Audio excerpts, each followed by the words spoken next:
ये लोग चॉपस्टिक्स से कैसे पकड़ पाते हैं?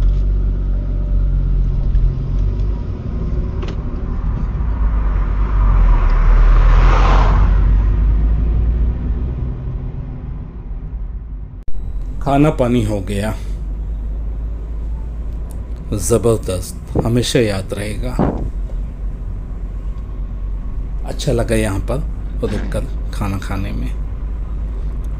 3 बजे से 3:20 तक मैं यहाँ पर लंच टाइम लिया हूँ।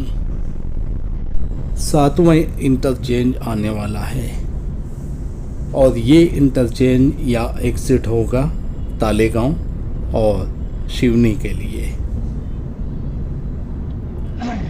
अमरावती यहाँ से 87 किलोमीटर है।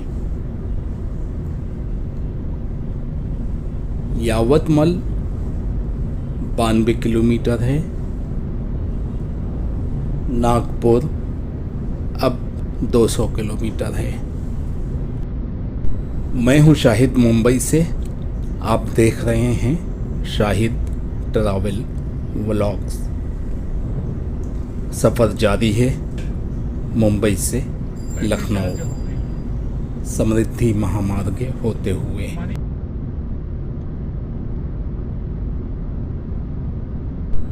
यवतमाल नाम है इसका। मैं यावतमल पढ़ रहा था और मुझे अच्छा लग रहा था पढ़ने में। यावतमल नहीं, Yavatmal 82 kilometre, Amravati 77 kilometre, Nagpur 192 kilometre.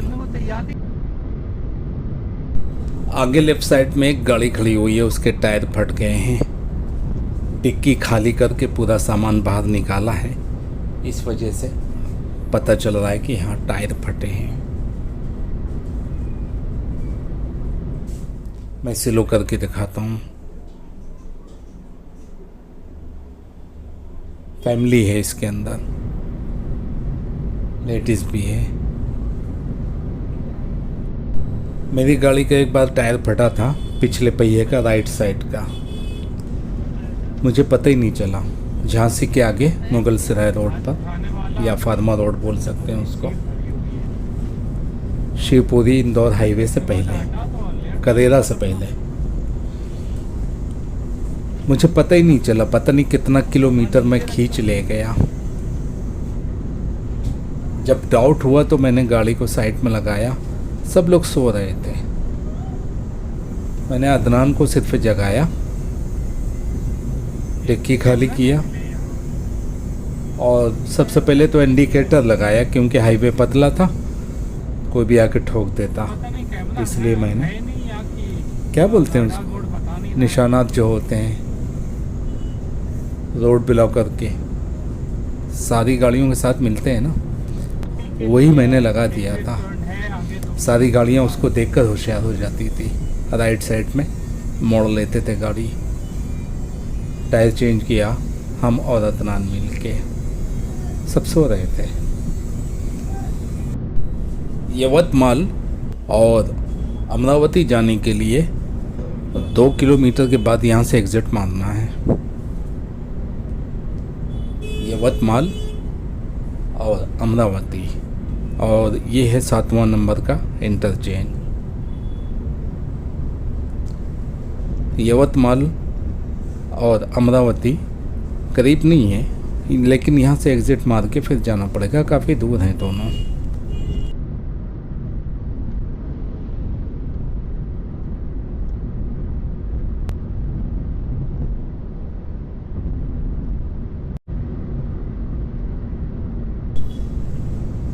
सात नंबर का इंटरचेंज पीछे गुजर चुका है और अब आने वाला है 6 नंबर का इंटरचेंज। धमनगांव यहाँ से 36 किलोमीटर है। वर्धा 86 किलोमीटर है। नागपुर 156 किलोमीटर और बचा है। मुझे लगता है अंडरग्राउंड रास्ता दिया है यहाँ पर जानवरों के निकलने के लिए, शायद, पक्का नहीं है, मुझे ऐसा लगता है। धामनगांव और यवतमाल के लिए एक और एग्जिट पॉइंट आ गया है और ये एग्जिट पॉइंट है 6 नंबर का इंटरचेंज। आईसी लिखा हुआ है ना, आईसी, आई इंटर सी चेंज 06 से।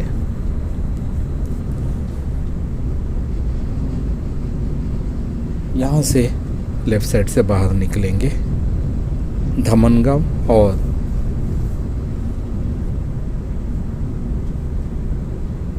यवतमाल के लिए। पुलगांव यहाँ से 33 किलोमीटर है, वर्धा 58 किलोमीटर और नागपुर 129 किलोमीटर और बचा है।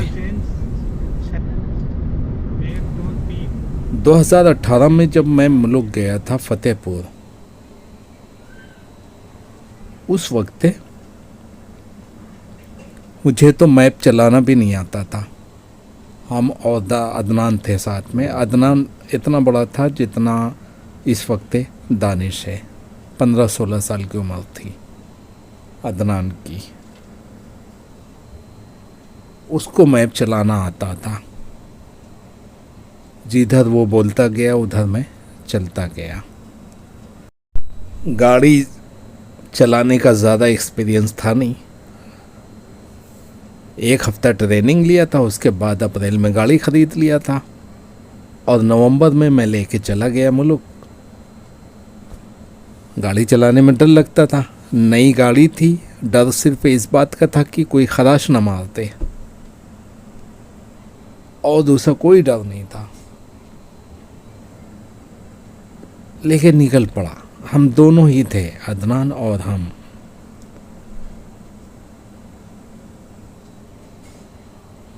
घर से मैं निकला सुबह के 11:30 बजे। कहीं नहीं रोका। कसारा घाट के ऊपर पहुंच गया मैं तो मुझे पेशाब लगी एसी की वजह से। कसारा घाट में रोक कर पानी की बोतल लिया और साइड में पेशाब किया बैठकर। फिर चल दिया मैं। शाम को 4 बज गए। अब गाड़ी जो है इधर उधर लहरने लगी। मैं सोच में पड़ गया कि यार गाड़ी ख़राब हुई है कि मेरी तबीयत ख़राब है, कुछ समझ में नहीं आ रहा था। गाड़ी इधर उधर भाग रही थी दाएं बाएं। अदनान ने कहा साइड में लगाओ। गाड़ी को साइड में लगा के जैसे ही मैं खड़ा हुआ बाहर उतर के, मैं सीधा खड़ा ही नहीं हो पा रहा था। मेरा सर घूम रहा था। तब भी मुझे बिल्कुल ये ख्याल नहीं आया कि मैं कंटिन्यू गाड़ी चलाया हूँ और कोई स्टॉप नहीं लिया हूँ 4 घंटे तक, इसलिए मेरा सर घूम रहा है। और वहीं पे जहाँ पे साइड पे लगाया था वहीं पे एक छोटा सा ढाबा था, वहाँ पर बाथरूम भी मिला। फ्रेश हुए, मिसल पाव खाया, 20-25 मिनट स्टॉप लिया। उसके बाद फिर मैं निकला तो शाम को 6-6:30 बजे कहीं पेट्रोल भरवाने के लिए रुका।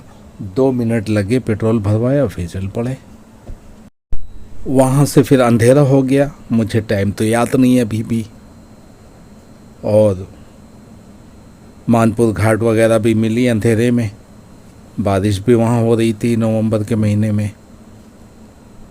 लेकिन मैं चलता रहा। देवास का हाईवे मिला, नया नया बन रहा था, कुछ हिस्सा बन चुका था। 120 की स्पीड पे मैं रात को चला रहा था गाड़ी। फिर देवास सिटी पहुंच गया मैं। अदनान मुझे देवास सिटी के अंदर घुसा ले गया। खाना तो मिल नहीं रहा था कहीं। दिवाली का दिन था, सारे ढाबा बंद थे, खाना देने को तैयार नहीं। सजाए हुए थे, लाइट वगैरह लगी थी, लेकिन खाना नहीं दे रहे थे। फिर देवास में एक जगह पानी पूरी मिल रही थी, वो 1-2 प्लेट खाया और वहाँ पर गाड़ी के अंदर सोने की कोशिश किया, लेकिन नींद नहीं आई। फिर मैं आधा घंटा रेस्ट करने के बाद फिर गाड़ी लेकर निकल पड़ा। और फिर पता नहीं कहाँ कहाँ से अदनान मुझे होके ले गया। बीना रोड, भोपाल भी मिला। भोपाल के आगे बीना रोड वगैरह सब मिल गया। सागर नहीं मिला था, बीना रोड होते हुए ले गया वो। सागर मिला था या सागर के बाहर से निकल गया था मैं? सागर नहीं मिला था, बीना रोड था कानपुर होते हुए। बीना रोड में टायर फट गया पीछे वाला। अब जैसे दरवाज़ा खोले तो हिल गए। 12 सेंटीग्रेड का तापमान था, ज़बरदस्त ठंडी। डिक्की से कम्बल निकाल के डाला ऊपर, फिर टायर चेंज किया, फिर रात भर चलते रहे। पेट्रोल ख़त्म, कोई पेट्रोल पंप मिलने वाला नहीं।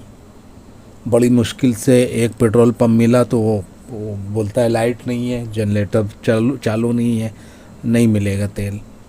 उसी ने बताया 8 किलोमीटर के आगे एक और पेट्रोल पंप है, वहाँ मैं पहुँचा बड़ी मुश्किल में। तो जागा, 10 मिनट तक मैं हारन बजाया हूँ तब जाकर वो जागा। और सिर्फ 8 लीटर पेट्रोल दिया था उसने। बोलता है इतना ही दूंगा, ज़्यादा नहीं दूंगा मैं, पता नहीं क्यों। फिर सुबह 7 बजे एक पेट्रोल पंप पर रुक के वहाँ पे फ्रेश हुए मुँह हाथ धोकर। लेकिन जहाँ पे 8 लीटर पेट्रोल भरवाया था उससे पहले एक चाय वाला मिल गया था, होटल खोल रहा था। उसने खुद ही कहा, जब उससे एड्रेस पूछा पेट्रोल पंप का तो उसने कहा चाय तो पी लो। हमने कहा अगर बनाने के लिए तैयार हो तो फिर पी लेता हूँ। बैठे, फिर उसने आग जलाया, चाय बनाया, पिलाया। ठंडी में थोड़ी सी राहत मिली। 11 बजे ललितपुर आया और शाम को 8 बजे फतेहपुर आया। चलते रहे, कहीं रुके नहीं। और फिर जाते ही लेट, आराम करने के लिए जैसे लेटा मेरी आंख लग गई। फिर खाने के लिए भाई ने जगाया, खाना खा लो। उसी टाइम 10 मिनट के अंदर फिर खाना खाया, फिर मैं सो गया। फिर सुबह सीधा आँख खुली 8-9 बजे। ये हालत थी। लेकिन जब मैं वहाँ से वापस मुंबई के लिए आ रहा था तो हर 2 घंटे में मैं स्टॉप लेता था और गाड़ी चलाना भी आ गया था। किस तरह काट के निकलना है, किस तरह ओवरटेक करना है, किस तरह गाड़ी चलाना है। एकदम माहिर ड्राइवर बन गया था मैं वापसी में। जाने के टाइम तो इतना माहिर नहीं था, लेकिन जब मैं वहाँ से वापस आया तो हाँ, टॉप का ड्राइवर था मैं, 1 नंबर गाड़ी चलाने वाला। ये फ़ायदा हुआ था हिम्मत करने का। और उस वक्त कैमरा तो था, डैश कैम, लेकिन मैं वीडियो सेव नहीं करता था। बस वो कुछ जो कुछ बनती थी नीचे वाले डिलीट होती रहती थी। तो मेरे पास उस सफ़र का कोई वीडियो नहीं था। वीडियो चैनल तो मैंने बाद में बनाया है। जब दूसरे सफ़र में गया तब भी वीडियो चैनल नहीं था, लेकिन वीडियो मैं सेव करके रखा था। तब मुझे लगा कि ये वीडियो डालना चाहिए यार यूट्यूब में। उसके बाद फिर मैंने पहले लॉकडाउन का जब अनलॉक हुआ था तब मैंने पहला वीडियो डाला था, अनलॉक 1 का, मुंबई मरीन ड्राइव का। उसके बाद से फिर मैं वीडियो डालना शुरू किया हूँ।